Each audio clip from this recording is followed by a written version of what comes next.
Piektās pasaules nomādu sporta spēles straujiem soļiem tuvojās savai izskaņai. Šī ir pēdējā sacensību diena, un pavisam drīz tiks pasniegtas medaļas, godalgas, intelektuālajos sporta veidos.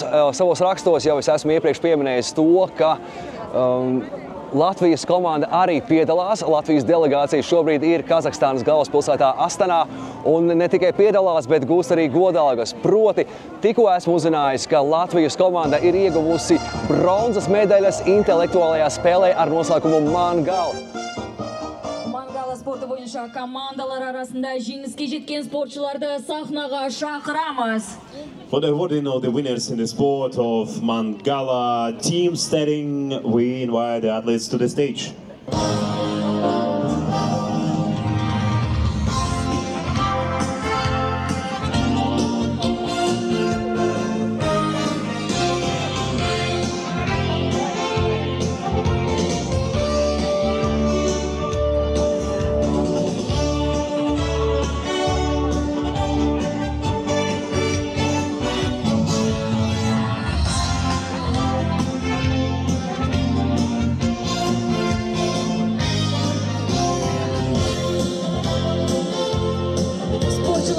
Марапаттау үшін сахнаға Түркия Мангала Федерациясының президенті Рауф Өзген шақырылады.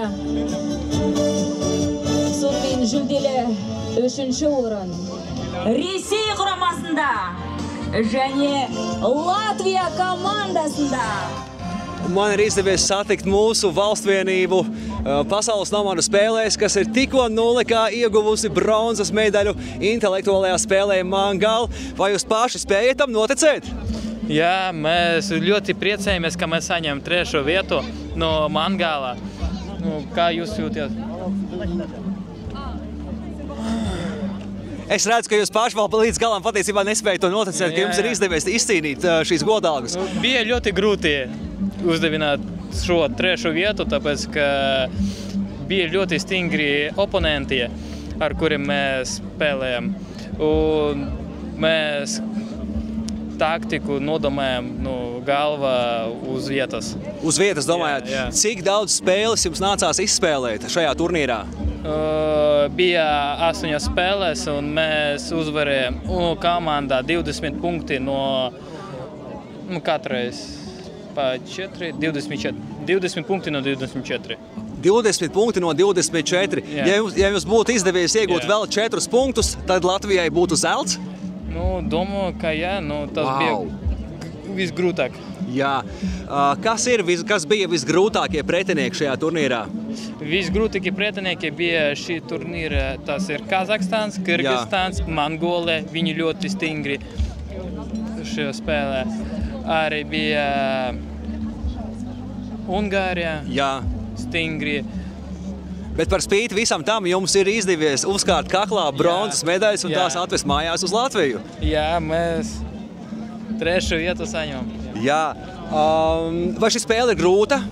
Vai to ir grūti iemācīties? Iemācīties viegli. Grūti spēlēt labi. Jā. Ļoti grūti. Skaidrs. Es jūs vēlreiz apsveicu. Jā. Es ceru, ka mums izdosies satikties Rīgā vai kādā citā Latvijas pilsētā, un jūs arī man parādīsiet un maniem skatītājiem parādīsiet to, kā šo spēli līdz galam spēlē. Mēs varam tā sarunāt? Tas varēja sarunāt ar mūsu treneris. Viņš atnāca prezentēt par ovāru un Jā, pasniegt medaļas citā spēlē. Jā, mēs noteikti sazināšos ar treneri un jā, vēlreiz paldies. Es vēlreiz jūs apsveicu. Es esmu priecīgs līdz ar jums un vienkārši, kad es pamodos no rīta ar šo ziņu, kad jūs esat ieguvuši bronzas medaļas, es vienkārši nespēju to noticēt. Tas ir apbrīnojami labi. Mēs arī līdz galam nedomājam, kā saņemt 3. vietu. Forši, es apsveicu jūs. Jā, paldies. Sizlerde rучка yok mu?